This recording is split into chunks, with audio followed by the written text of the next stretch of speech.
are super excited to have Tom hosting. He has a wealth of knowledge, so excited for him to share that with us.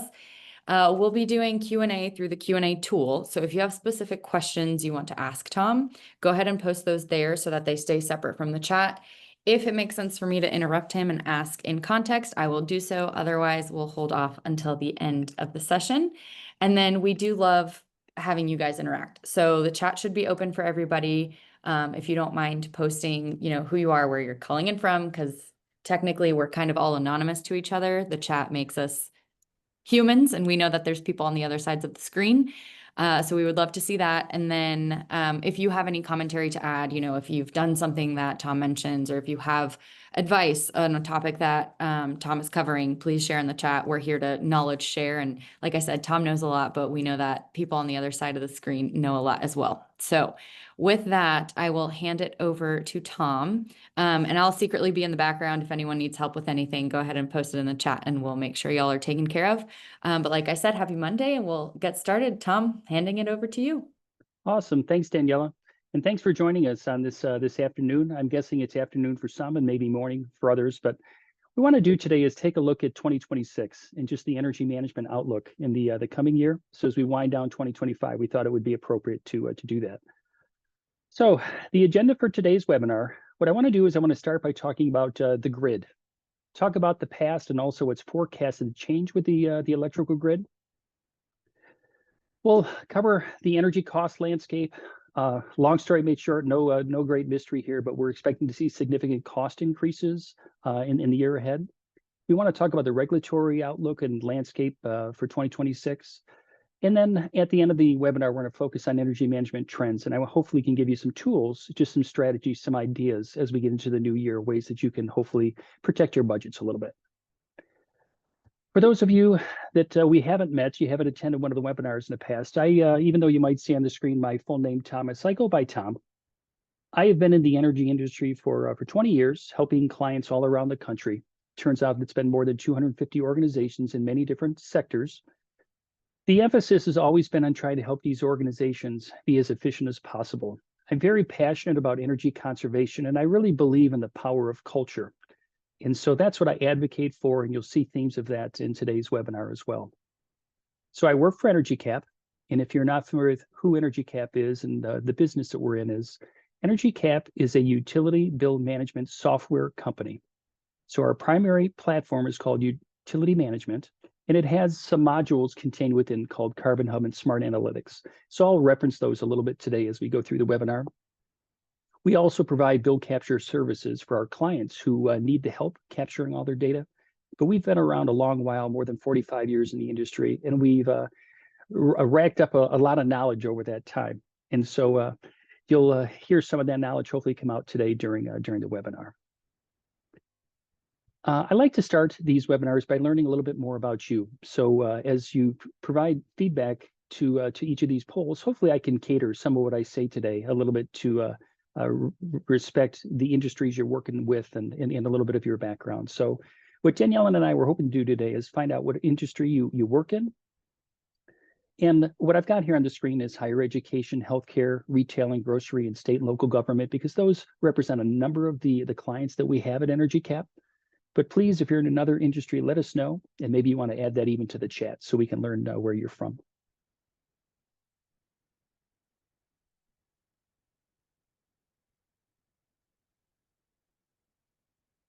Yeah, and we do have a handful of others. So if your org is not on here, your org type, please share so we can make sure we include it on the next poll. Yeah, Daniela, can the respondents see the poll? Are they able to see it on their screen, or do Yes, I see it and they do not? I think once I end it and share it with them, I can. So it looks like we have a good bit of responses, so I can share it and everyone should see. K-12, perfect. Michael, of course. We have a lot of K-12 customers. Probably should have put education in general, but good to know the differentiation. Yes. Yep. And so thank you for that. And so I had a second poll question I wanted to include today as well.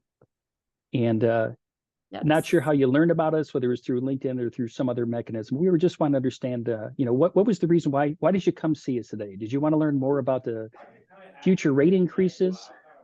maybe some better building management strategies, a little bit more awareness of the regulatory constraints or things that are happening in our world. Or quite frankly, you're just curious, just hoping to pick up a few nuggets of information, or maybe even it's all of the above.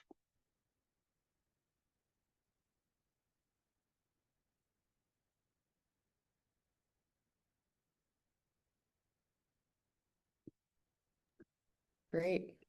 I'll share these results as well, but Fantastic. good spread. Okay, so hopefully you know a little bit more about me, and I know a little bit more who I'm speaking to. So let's get into it. So what I want to do is I want to start with what's changing with the grid, and in doing so, I think we have to look to the past, see what we've had in the past, so we can talk about how it's changing in the future. So the U.S. electrical grid is facing a convergence of old infrastructure, growing and shifting demand, and increasing complexity from renewables and electrification, and evolving threats. So all these things are happening at the same time. The bulk of the U.S. transmission lines and transformers are decades old. 70% of the infrastructure is more than 25 years old. The American Society of Civil Engineers gave the U.S. energy infrastructure grid a D+ rating when it was scored in a report in 2025. So there are real issues with the grid, some of them regarding resilience. So new generation wind, solar, and storage is facing significant delays connecting to the grid.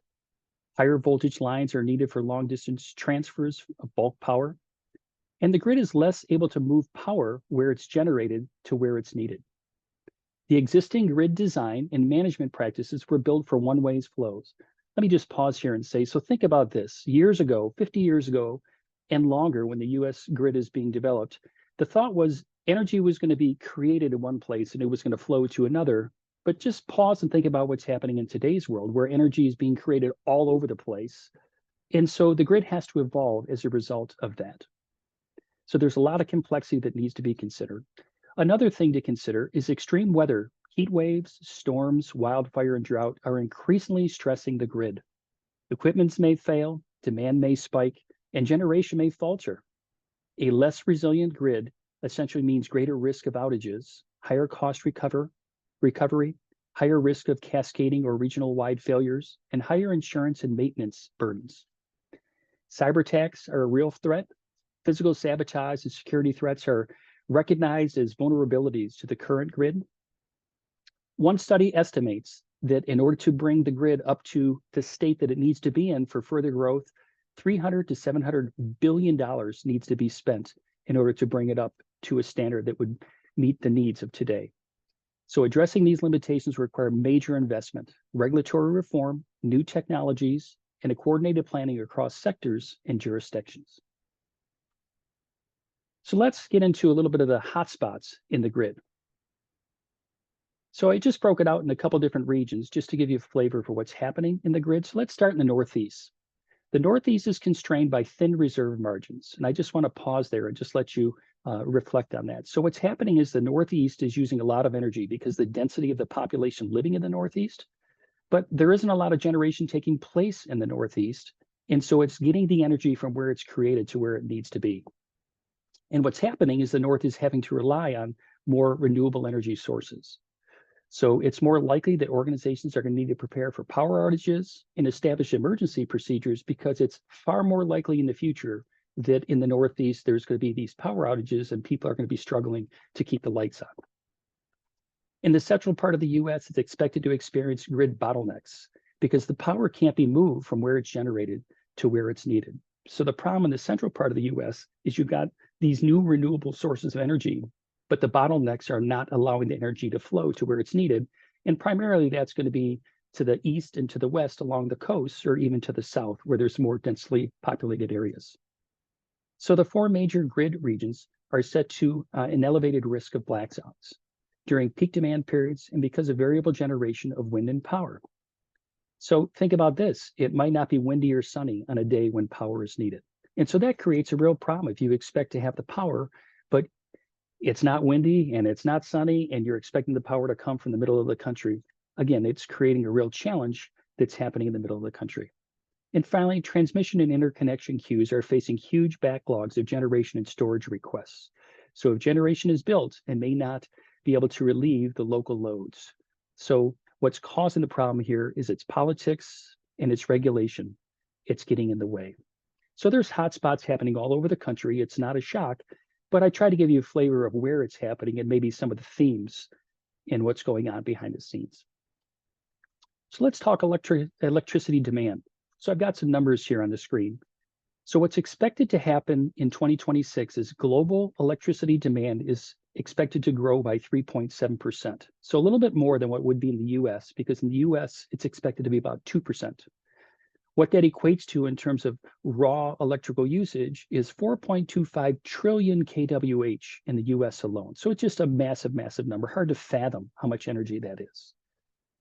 So the logical question might be asked is, well, where is that coming from? What's driving that change? So 85% of new demand growth is coming from data centers, from battery and semiconductor manufacturing, EV charging, and the electrification of buildings and industry. So all of the growth that's happening is driving increases across the board. So power systems will need to scale up to capacity and grid infrastructure to handle these higher loads and the new types of demand. So let's back up a little bit and think about the past. I wanted to just stop and make sure everyone has a pretty clear understanding for how the electrical grid has evolved over the course of decades. So let's think about fossil fuels and coal in particular. If you go back 50 years in time, 70 years in time, because of the coal that was readily available and being mined in different parts of the country, coal was being used as the primary energy source to drive the electrical grid. Again, 50, 70 years ago, there wasn't much concern about the pollution that was taking place as a result of burning all the coal, but coal was being used to solve the problem of the base electrical needs around the country. If you think back to natural gas and fracking, over the last 10, 20, 30 years, as we've done more fracking and got more natural gas, the electrical grid has adjusted as a result. Because natural gas is cleaner than coal, the thought was let's burn natural gas in order to try to reduce emissions. Another thing that you might not know is natural gas is much better when it's burned in terms of its flexibility of ramping up and ramping down during periods of high demand. Once a coal plant is burning and it's consuming all the coal and generating all the electricity, it's very difficult to back it down versus natural gas. As plants have been retrofitted and changed over the course of the last few decades, natural gas has been blended into the construction of the plants, and like I say, for the purpose of ramping up and ramping down. But what's interesting about 2026 is renewables are going to take the lead. So in this year, it's expected that renewables will replace coal as the world's largest electricity source. So that's great, right? It's awesome. My expectation is many people on the call today are very supportive of driving down emissions. And so I think this is a really good thing. So low emission power is rising. So renewables and nuclear are increasing around the world. In particular with US is back in 2024, renewables made up 23% of the generation of electricity in the country, and it's expected in 2026 for that to rise to 27% of all the generation. So we're not anywhere near the 50% mark yet, but we're making headway. And like I say, we're starting to get over that hump where renewables are growing and fossil fuels are shrinking. A couple other facts you might find interesting is that oil demand growth is staying below pre-pandemic levels. So I think that's pretty interesting. The pandemic continues to affect us, and it set a new standard for our energy consumption. And in 2026, it's expected that we're going to be using about 13.6 million barrels per day of oil. So the US power mix, gas is going to remain number one. So renewables are not going to usurp gas. So gas is going to remain number one. But coal is going to either stay steady or it's going to drop over time.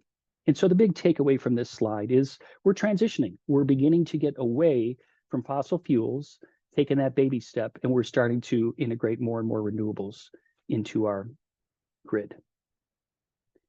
So let's talk about some of the grid investments that are critical. So as variable renewables scale, grid flexibility becomes essential. There are 5 categories where grid investments are expected to be made: storage, demand response, digitalization, infrastructure, and distributed systems. So energy storage includes pumped hydro, compressed air and thermal, and next generation batteries and long duration energy storage. Those are projected to pick up sharply in 2026. So let's take a second to explore pumped hydro and thermal storage.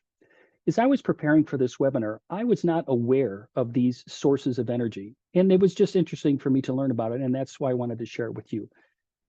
It's nothing fancy here. We've all recognized that dams, as water is dammed and then the water is allowed to flow through a dam, electricity is generated. But what I didn't realize is that and there are people around the country that are taking water and they're pumping it behind a dam, or they're pumping it to a storage facility so the water can flow through and you can get electricity generated through the flow of water. So I just found it fascinating that another solution, a fancy battery, if you will, is to just take water and move it to an elevated position so it can flow through a dam. Another thing that's happening that I didn't realize was compressed air. Compressed air is being stored in huge facilities, and once the air is compressed and it's locked into a facility, it can be released in order to turn a turbine and create electricity. Again, another creative solution that I just wasn't aware that was out there that was being used. And likewise, the same thing with thermal. So taking thermal energy and storing it and then releasing it when it was needed. So demand response investments include more smart meters, IoT technology, and virtual power plants. Digitalization includes AI analytics and smart grid technology. So there's all this alphabet soup and things out there that need to be integrated in order for us to better and more efficiently utilize the grid. So grid infrastructure enhancements include flexible AC transmission systems, high voltage direct current systems, and grid forming inverters. And distributed systems include microgrid and vehicle-to-grid technology. And if you haven't heard this, again, it's becoming more a part of our lexicon, but just wanting to teach here again. The V2G is this idea where you can take your EV, so you can take your vehicle and you can charge it, but if you need to, you can discharge your EV and put that energy back on the grid. So it's this idea of taking energy where you're driving around in your EV, all of this stored energy, and you can release it back to the grid if for some reason there's a need to do that. So the IEA points out that demand growth must be matched by greater investment in the grid, storage, and other flexibility mechanisms to ensure that we have affordable power. So expect major opportunities and some challenges around grid upgrades, storage deployment, and system generation in the future. Many legacy grids may struggle unless they evolve. So to summarize this slide, there's lots of investments being made in all sorts of different areas, but it all needs to be coordinated in order for the grid to evolve and get to the point that serves our needs moving forward. So let's talk about another strategy to drive down emissions. So one way is to use less energy. Another way is to use more decarbonization technologies. So I want to talk about a few here. Let's start with carbon energy. I misspoke. Let's start with hydrogen. So hydrogen energy can be burned or used in fuel cells to generate electricity and heat, producing only water as a byproduct. However, it depends upon how the hydrogen is produced. There are 3 different ways that they extract hydrogen, and they happen to be colors: gray, blue, and green, where green is the cleanest way of taking hydrogen and extracting it. But hydrogen is seen as a key bridge fuel for industries like steelmaking and refining. It's being used in the heavy transport industry for trucks and ships. It's also being used for long duration storage for renewable power and backup power in some regions. So some of the challenges with hydrogen is production is expensive and new pipelines and storage is needed. Hydrogen also has a very low energy density, which means an awful lot of effort goes into extracting it or getting it ready to be used, and it just doesn't have a lot of bang to the buck. So green hydrogen and hydrogen production are expected to transition from pilot to more commercial scale in 2026. So that's a good thing. We're experimenting with technology to see if it has legs and see if it can help us. Another decarbonization technology is carbon capture. And this refers to technologies that capture carbon dioxide emissions from industrial sources, such as power plants, cement factories, and refineries, and either store it underground or reuse it. And this is scaling up quickly. So there's 3 parts to carbon capture. The first part is separating the CO2 from the other gases. So after you separate the CO2 from other gases, now you got to compress it and transport it via pipeline or ship or truck. And then the third step is you got to store it and you got to utilize it. So usually the gas is injected into deep geological formations and eventually used to make products such as synthetic fuels, carbonated beverage, or plastics. So the idea here is let's not let the CO2 just go out into the atmosphere. Let's capture it and turn it around and use it for some purpose. But the challenge is it comes with a high cost, and there are limited transport and storage infrastructure facilities now, and the policy support for it is uncertain moving forward. So we just don't know whether it's going to be an accepted technology, but it's certainly worth exploring. And you'll see in a map that I'm going to show you here in a second, it's being explored around the country. There's different places where people are taking a look to see if there's value in this. And finally, a third technology, which is not new to us, is nuclear. So there's growing momentum for both nuclear new builds and restarts as part of the low emissions growth. So these SMRs and next generation reactors are beginning to pop up, and they're beginning to be planned all around the country, or at least in different locations around the country is probably a better way of saying it. So the World Energy Council recently struck $80 billion deal to accelerate the process. So once again, just slowing down to just make sure you can digest this. So we have a bit of a sordid history with nuclear power in our country, but this World Energy Council is trying to stimulate growth in this industry because many see that it's just a critical piece in order for us to meet the needs, our energy needs in the future. And so we have to overcome our history, and we have to recognize that there's a public perception problem, and I think we have to face it head on to make sure that we recognize that there's a big opportunity here. The other challenge associated with nuclear is lead times. Obviously, you can't build these plants or have these SMRs pop up quickly. It takes some time, and so there's got to be a lot of time built into the planning in order to make sure that you're bringing it online when the energy is needed. I mentioned a second ago about this graphic that I wanted you to see. So this is showing emerging technologies in the US. And hopefully it's clear on your screen, but there's an overlay of the United States behind in the picture. And I realize with the white and the gray, it might be a little bit difficult to discern depending upon your screen and your visibility here. But each of the different colors represents a technology that's emerging. And just picking out a couple like biofuels or hydrogen or storage, so you see the different colors and you see the size of the dots, which represents essentially the effort or the size of the effort that's going into developing these. But what I find interesting about this is that these technologies are emerging everywhere around the country, which is neat to see. And you might, as you'd expect, see it in certain areas like a California, where they usually lead the way, or Texas, and in this case here, it's in the Gulf, and even in the state of Illinois, or in the middle of the country in the north. So it's happening in all sorts of different places. And for me, I find this very encouraging, just all the businesses and all the effort that's going in to make this part of our reality. So let's transition the conversation into some of the states that are leading the way. Again, the theme has been for the last 20 minutes is just talking about the grid. And I put this graphic together because I found something interesting here, at least unexpected, and I wanted to share. So Texas leads the way in total renewable generation. I found that very surprising. Just knowing the history of Texas and recognizing politically it's a red state, I would not have guessed that Texas was leading the way with renewable generation.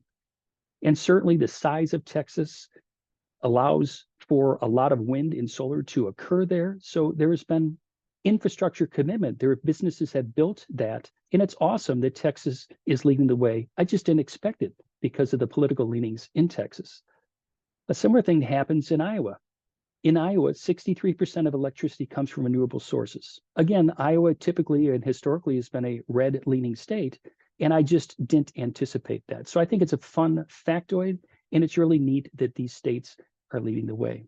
Where I would have expected something is in the state of California, right? California is usually very strong with its policy framework, and they are leading the way in different areas. So they do show up. Another one that was surprising for me was Nevada. So Nevada has a high resource of opportunity. There's lots of different resources there, and there are several big scale projects that are underway. And the last one in the top 5 is the state of Ohio. So in Ohio, there's a lot of industrial expansion and growth going on there of technologies. And so Ohio is getting on board with implementing these technologies and actually developing these technologies. And so I just found it interesting how it played out all around the country. So finally, last slide in this idea of the grid, or looking in the past. According to a recent commentary, in 2026, it may mark a turning point in energy investment, balancing sustainability goals with geopolitics supply chain risk, protectionism, and energy scrutiny. Investors and companies need to incorporate more risk and rethink strategies, surviving in a world where clean energy growth is no longer optional, but central. Investment frameworks will increasingly reward flexibility, clean tech, and resilience. In the US, the next couple years look like a period of acceleration in the energy transition. Renewables, especially solar, storage, and demand growth, are all key engines. The old fossil fuel paradigm is shifting. It's not collapsing, but becoming less dominant in the story of growth. This yields many opportunities in generation, grid growth, storage, and manufacturing, but also many risks as the grid bottlenecks, permitting delays, supply chain issues, and policies remain uncertain. So to summarize, the grid has a long past and it's got an exciting future. There's some obstacles in the way, but hopefully in the last 20 minutes, I've been able to give you some insight in terms of the history and where we're headed. What I want to do now is I want to transition into some energy prices that are being forecast, and hopefully you'll find this interesting as well. Similar to the picture I had up a second ago where I had a map of the United States, I want to do that here with prices because I think it's a regional thing to some extent. So let's start to unpack this by looking at the Northwest. So in the Northwest, the hydro risk is growing. In 2025 and 2026, El Nino and El Nina patterns could hit snowpack hard. And what that would mean, it would mean less snow and lower hydro output. And as a consequence, there would be higher spot markets reliance, which means if there's uncertainty, usually that means there's a higher risk to the bottom line and there's going to be higher costs. There are data centers that are booming in Oregon and Washington, and they're seeing major new loads as a result. Transmission congestion will be a bottleneck for even cheap generation. And also utilities are still passing through wildfire mitigation, grid modernization, and decarb investments, and this is expected to force higher prices. So I find the Northwest very interesting because there's all of these factors taking place simultaneously, and it's very likely that all of these are going to be nudging the price of energy higher. And the best educated forecast coming for 2026 is that prices are going to rise somewhere between 12 and 18%. Now, using a similar type of logic and moving around the map, in the Midwest, there's aging infrastructure and grid congestion. The Midwest is struggling with interconnection queues and retirements. Again, just pausing, I want to make sure you realize that in the middle of the country where all of this renewable energy is being created, it's getting that energy out, and it's just going to create challenges. And as a result, it's going to drive up higher prices. So you could see capacity shortfalls in states with aggressive decarbonization mandates, and there's slow permitting also that's causing problems in Illinois, Michigan, and Ohio. In the Northeast, you have high capacity prices, and they're likely due to constraints with new gas lines. This is something I learned in my travels through the years, is I didn't realize that a lot of the Northeast, because it's rock, it's built on rock, it's hard to pipe natural gas into the Northeast. So many of the organizations in the Northeast, they burn fuel oil, or at least historically they burn fuel oil, and it's taken time to convert that. But it's created more challenges, and it's going to drive up prices. So the electrification mandates and heating oil switching in New York and Massachusetts is going to continue to put pressure on pricing. And if you notice, the pricing in the Northeast is expected to be higher than in other places around the country, maybe as high as 20% increases. Now in the South, we've got rapid C&I load growth. And what that means is there's going to be EV and battery and solar and chip plants. So all of these industries are growing and they all need energy. And so that's going to put pressure on higher prices. And another factor that's happening in the Southeast and really all over the country is climate change. So we're setting new records with demand and new consumption records. And those things, again, are going to put pressure for higher rates. It's not good news, but maybe the best news is Texas, back to Texas leading the way with renewable energy. Their prices are forecasted to be the lowest just because they have a reliance on the renewable energy. And peak charges are always going to drive prices. So in Texas, they're particularly high. But comparing apples to apples, Texas is doing pretty well relative to their peers. So summarizing this, energy prices are anticipated to rise all over the country. It's going to fluctuate a little bit, and there's a lot of different reasons. But hopefully I've given you a glimpse in terms of what to see in your area. So let's switch gears now to a new topic of the regulatory landscape. So let's talk benchmarking. Benchmarking is a low-cost, scalable first step towards efficiency. Creating baselines for meters and buildings help to define opportunities and incentives. It's a great tool for doing electrification planning and a pathway to utilizing building performance standards. Cities and states enact benchmarking for climate and GHG targets. About half of states have formalized net zero goals. Benchmarking data becomes public, creating a baseline for measurement and a market to signal efficiency. Legislatures use the baseline to define and enact incentives for business owners to reduce energy consumption. BPS laws set a mandatory energy or carbon performance target that buildings must meet by a specific date. A very common metric is to use energy use intensity.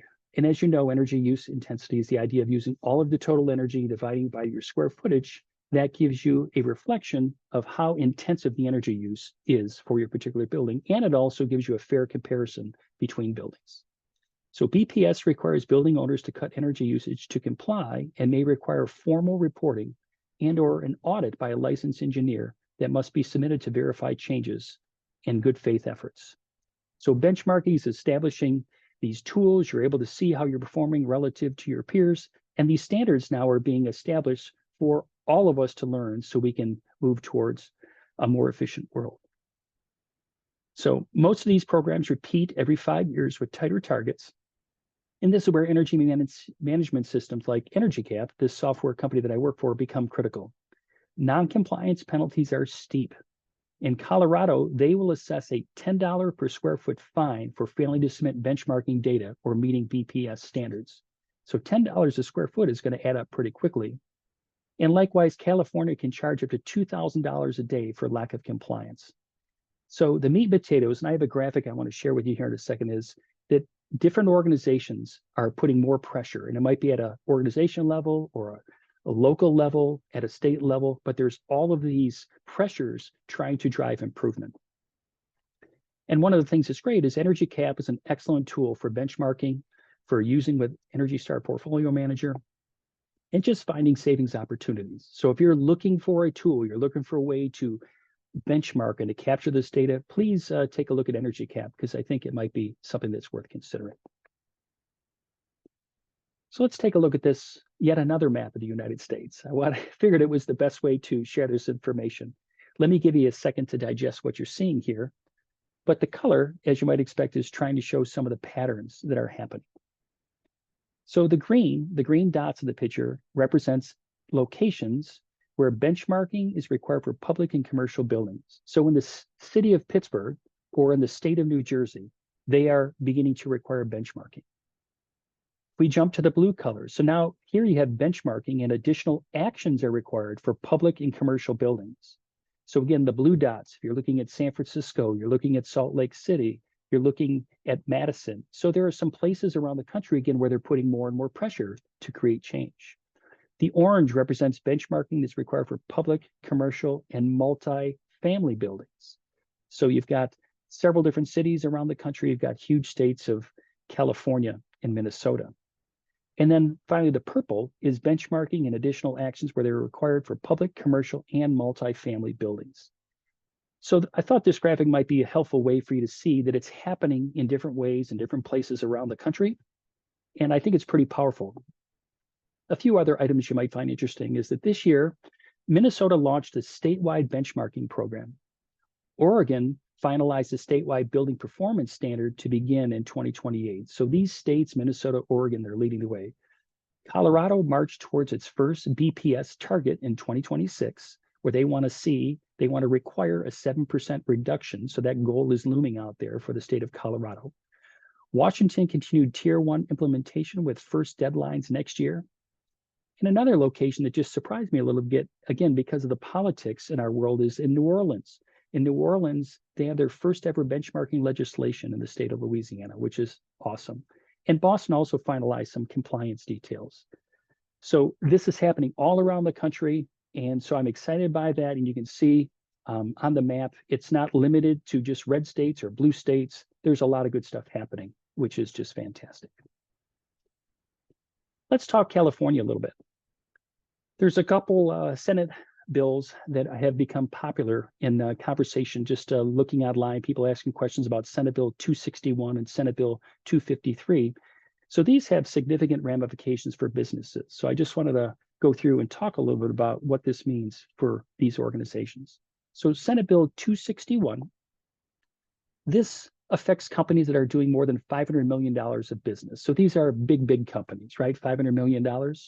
And what's being expected, if you are in that arena, is you're expected to publish and report on climate-based financial risks and mitigations. And the real powerful thing is the first deadline is January 1st of 2026. I don't know the math exactly. What is that? 7 weeks away? So that's happening fast. Senate Bill 253, these are for bigger companies. So these are companies that are doing more than $1 billion in business. And what they're expected to do is to calculate and disclose their scope 1, 2, and 3 emissions. And the interesting thing here is people are woefully prepared in order to do this, but the first deadline is expected to be in the middle of 2026, where these businesses have to provide information on their scope 1 and 2 emissions. There is no firm date currently set, but the hubbub is it is expected to be in the middle of next year. And then the scope 3 emissions, which for those who know about scope 3 emissions, the challenges of doing that, that's expected to be in 2027. So this is a shot across the bow for these organizations, these huge businesses. They really need to start to take this seriously because there's a risk of significant financial penalty. Wanted to highlight, if you're looking too for more information, the California Air and Resource Board has a nice guide. So it's the CARB over here. So you might look for that online and get the information. And finally, I also want to say that Energy Cap Carbon Hub, the module within our software, is a great tool to track your emissions data and provide reports. And it also has a great customizable dashboard to share with your stakeholders. So again, if you're looking for a tool, you might give us a look because there might be something there that would be helpful for you. Some other legislation to watch out for is some of the federal mandates and SEC rulings. Some of these have been stayed. There's IRA whiplash and funding being withheld and tax credits being trimmed. Many of us in the industry are keeping an eye on Energy Star. We're just worried that Energy Star is going to go away. So far, the program is safe, but it seems like every week, every month, we just have to keep an eye to make sure the energy program is not going away. And nationwide, there's some benchmarking programs that are being shelved. Again, our political environment is stressing these things out. In the EU, there's sustainability reporting that's you might keep an eye on. So if you happen to be visiting the webinar from overseas, so there's definitely some reports out there. There's the CSRD and the CBAM, both of those, just keep your eye on those.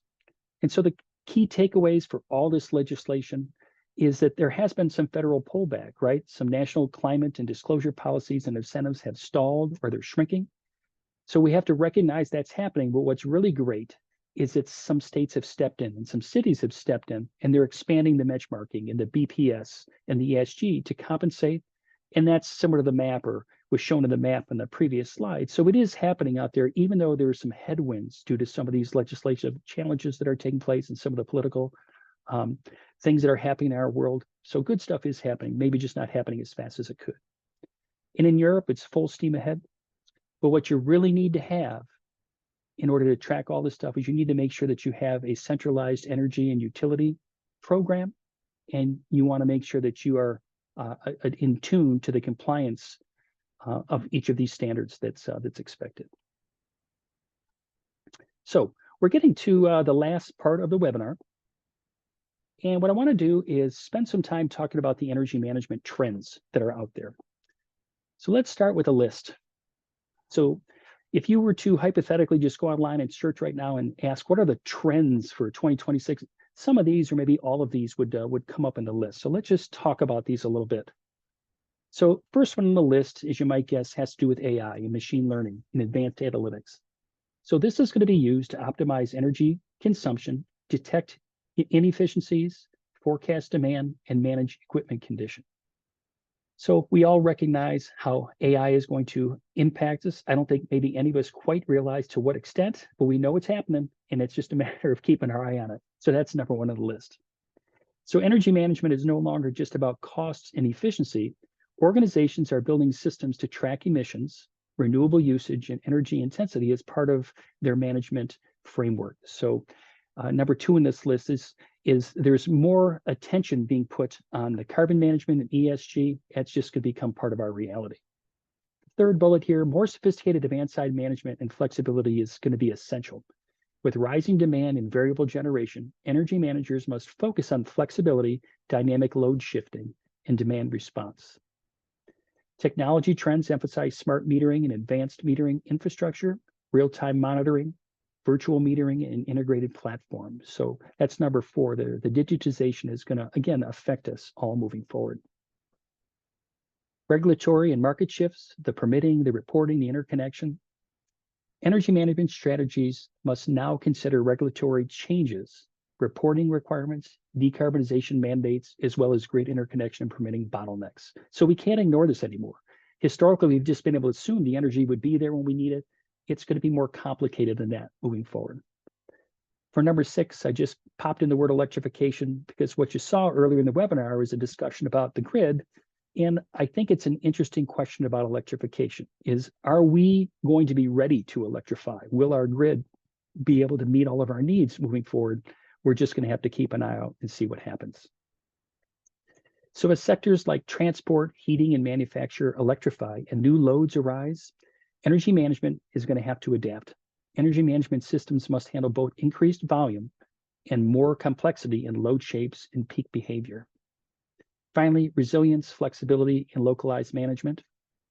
With rising renewable penetration and potential grid stress, managing local systems, behind-the-meter assets, microgrids, storage, and flexibility is increasingly part of the energy management domain. So whereas historically, maybe energy managers have been able to just focus in the buildings, now we're going to have to look beyond the buildings. We're going to have to look at more factors in order to make sure that we're getting the cheapest electricity, make sure we're planning our projects correctly, because it's just simply going to be more complicated than what it has been historically. So in short, energy management is evolving from reduce consumption and cost toward optimize, integrate, flex, and align with ESG strategy. So you might use this checklist as you're evaluating the software products that you use in the future to make sure that you are equipped to begin to answer these questions and respond to these things over time. So other things that you need to know. Organizations will need to invest more in digital infrastructure, sensors and communication analytics, and evolve from static to dynamic management capabilities. Frameworks will need to integrate metrics for emissions, carbon footprint, regulatory compliance, and tied to broader ESG and investor requirements. Energy management software and procedures will increasingly include sustainability KPIs. So again, there's just going to be more structure. There's going to be more expectation of meeting all of these requirements simultaneously. Systems and operators will need more granular monitoring, load forecasting, and demand response capabilities. There will be an increase in need for automation, integration of battery and storage assets, and renewables into grid enterprise energy management systems. So you might come from an organization where historically you were able to avoid the PPAs or avoid looking at energy storage and even something like solar. Well, it's very likely in the future that that's just going to become part of your world just because of the expectations and how the industry is going to change. So organizations will increasingly prioritize not just cost efficiency, but also resilience. So you need to have backup power and islanding and microgrids and disaster recovery. Those are all going to become part of the conversation. So monitoring, control, and orchestration will need to support both normal operation as well as contingency modes. So again, you're going to have to think about how do we operate during a normal operation period of window, and then what are we going to do to adjust if we lose power? We go for hours or we go for a day without power. What does that look like, and how do I manage my systems and try to make sure that my organization has everything it needs? So how do you prepare? Well, you have to consider using some tools. Again, you have to get your data. You have to remain aware of the legislation changes, and you also have to make sure that you're training your team. This is a time when you just can't sit back and watch what's going on. You really have to focus on the changes that are taking place. So as we move towards the end of the presentation, I wanted to just hit a couple things here quickly now. So we're going to rush through these slides a little bit quicker than I would have normally, just seeing that we're at 3/4 of the way around the hour. I just wanted to make sure that I give a chance for asking questions if you have any. So if you were to say, hey, Tom, what are some tactical actions, some things that I could do in moving into 2026 in order to be prepared? What I would say is you need to implement an advanced energy management platform. Again, you got to get your data in one spot. You got to invest in the AI. That's come up several times in the webinar today. You've got to align your energy management, sustainability goals, and your ESG goals. You got to get people on the same page. I would say it's important that you take a look at energy storage. And in the second, I want to talk about a strategy. I want to talk about a roadmap for sequencing these and where I think this fits best. But you need to also then consider your fleet management and consider EVs. You want to make sure that you're continuing to modernize your infrastructure because those motors and those HVAC units are simply just getting older and older year after year, and they're consuming more and more energy as they age. You want to strengthen your reliance on resilience. You want to make sure you have some backup power. You have strategies in place, as we've said a couple of times. And you also want to build this data fluent culture. So you want to make decisions based on the data and not just winging it, by the seat of your pants. You just need to make sure that you have the data available so it's driving strong decision making. So I put this together as a way for you to see how I would suggest over the course of the next couple of years going about a process of managing change in the future. So I've titled this as your 2026 and beyond strategy roadmap. So I want to unpack this a little bit. If you can notice over here on the left-hand side, I've broken it out by quarters, thinking that each of these things is going to take time. And obviously, it's going to be hard to stay on this aggressive pace just because of the complex world we live in and the challenges we face. But here's how I would lay it out. So to summarize this and just talking through this a little bit, is where you have to start is you have to make sure you're conducting energy audits and doing a baseline assessment. You have to understand your buildings. And I'd also say early in the process, if you don't have a lot of real-time data technology and IoT sensors, you got to begin to install that in your buildings because it's going to be so important to have access to that information and see how your buildings are using energy. You got to start now. You got to get it in there. You've got to set up the contracts with the vendors. You got to work with reputable companies that can help you get this stuff done so you can make use of that technology. And the result, the goal is obviously more visibility so you understand what you have and how it's being used. And what I would say to try to give you a sense of what I think the potential benefit is, I think you could see 5 to 10% cost reductions just by installing the technology because you're beginning to understand better where the energy is being used and you can control your buildings more efficiently. So as you get into the end of 2026, I would say it's time to switch or it's time to add on more responsibilities and look at automating and optimizing.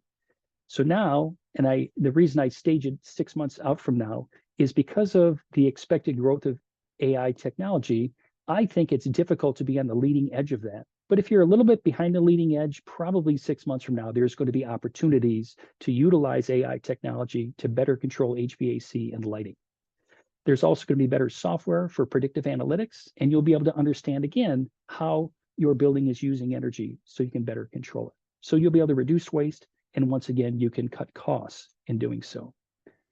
By the time we flip the calendar to 2027, where I would say in the process you're at, it's time to train your people, make sure that you're doing more ESG reporting. You're able to communicate if you have investors in your business, communicate with them and make sure you're aligning the KPIs. And so everybody's on the same page. Usually success begets success.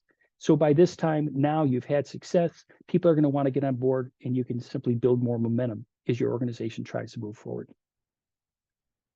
The key word that I mentioned early on in the webinar is this idea of building culture. And so in this table here, that middle box there, it's, again, we have to build culture. We have to get people on board in order for them to sing the praises of what you're trying to do and save as much energy as possible. As we get to the end of 2027, here's where I would say, you know what, it's time to start to look at demand response programs and maybe aggregate your assets into a virtual power plant. You might say, well, Tom, why not do that right away? I would say, because you probably don't have enough time to do all of these things simultaneously. And if you made me pick, I would push these things further down because of the benefit of all of the other work that would go in before you get to that point. So it also is an opportunity, if you see there over on the right-hand side in the outcomes, is when you finally get a chance to do demand response, it gives you the opportunity to get revenue. And so that's a great thing. But again, if you force me to pick, I would suggest not doing that right away. I would put that down the road a little bit because there's other things that I think are a higher priority.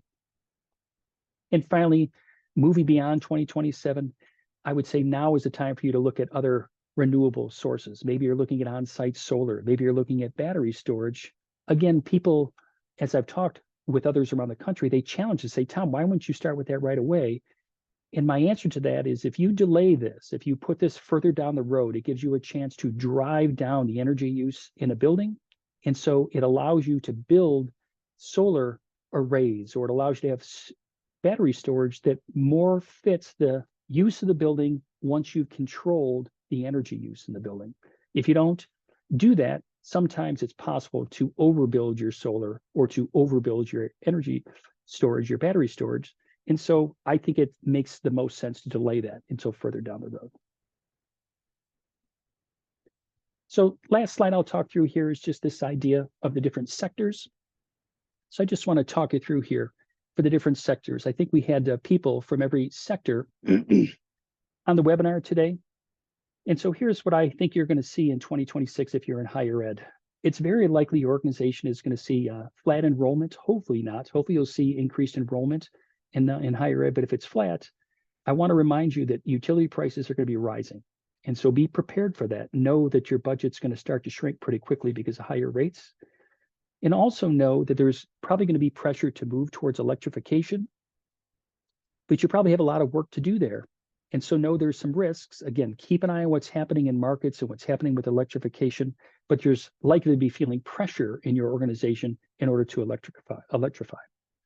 State and local governments, as we saw earlier in the webinar, I talked about all of these different state, local governments and entities that are starting to require more scope 1, 2, and 3 emission reporting.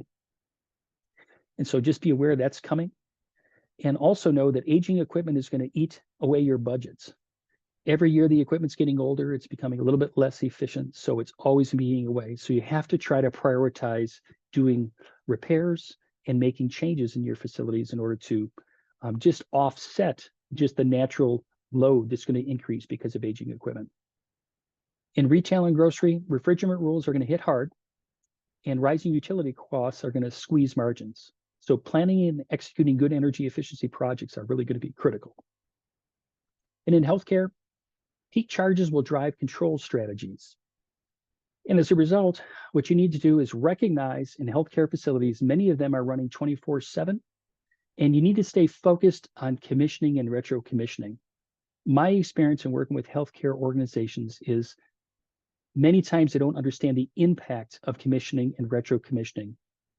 As I've said, if the HVAC is running nearly 24/7 just because it's necessary in order to keep the airflow in the hospital and the temperatures right in different parts of the healthcare organization, if the equipment's running all the time, it's really got to be running correctly. And so I would say to everybody, retro commissioning and commissioning is the single biggest savings opportunity for many organizations. So don't disregard that. Now, what I'd like to do is I had a couple other slides or one more slide, but let me skip over that and just jump to the end. Gives us roughly 5-10 minutes left here at the end, Daniela, in case there's anybody that has questions. I didn't want to ignore anybody on the webinar today with questions. Yeah, so no, oh, actually we did. So we had a question come in through the chat, and I think this was a collaboration between you and Sarah, so Sarah might know the answer. But it was, where do we get our energy cost projections for 2026 for California?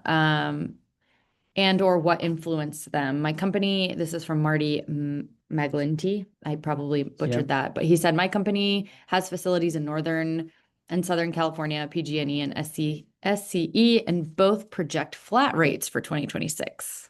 Interesting. Yeah, and Daniela, you said it because my partner in working with this was the one who actually got the rates.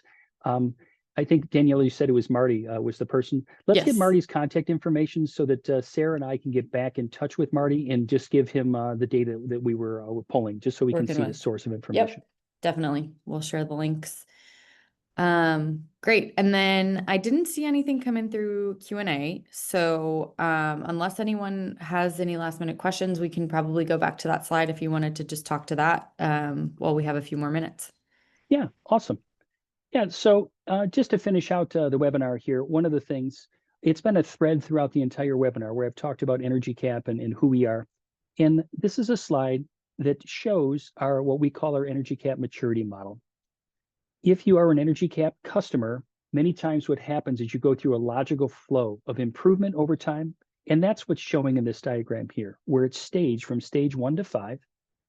And what we teach people is that just by getting all your utility bill data flowing into one single source of truth, where all of the data can be seen and studied, usually immediately generates a few percentage of savings. Usually there's errors in bills. It's very likely if you're a big organization, you're paying for some bills that you probably shouldn't even be paying for. And so bringing all this data into one spot exposes that, and usually you see some immediate savings. What many of our customers do after going through that first stage is they start to consider what we call bill capture. It's letting us help you capture the data to save yourself some time, and this drives additional savings. Our software also allows you to monitor usage, and you see here it's in bold text in the middle of the diagram. By looking at the data, what it allows you to see is it allows you to do a better job of shutting stuff off or setting back systems or tuning them up. So these are 3 things that I sing a lot about during the webinars that I give, because if possible, the least amount of energy use happens when you can turn things off. But many systems can't be turned off, but they can be set back. So whether it's an HVAC system where you change temperatures at night or on weekends, or maybe it's a lighting system where you turn it off or turn it down, minimize the lighting at different times, you can set it back in order to generate savings. And if you can't do that, if it's got to be on all the time, then what you really should do is tune it up. So these 3 things are a common thread, but they produce substantial savings. And this is really where I've helped a lot of the clients that I've supported through the years save enormous sums of money. If you can't shut it off, set it back. And if you can't set it back, tune it off. That is really where I think you can see a lot of savings. And if that isn't part of your lexicon, if it's not part of what you're considering, I'd urge you to think about that. The 4th stage is to streamline financials. So just make sure that you're pulling the finance department in and having good conversations. So facilities and finance working together are going to see the biggest reward or the biggest opportunity. Once finance understands the opportunities for savings in the field, they're much more likely to support them.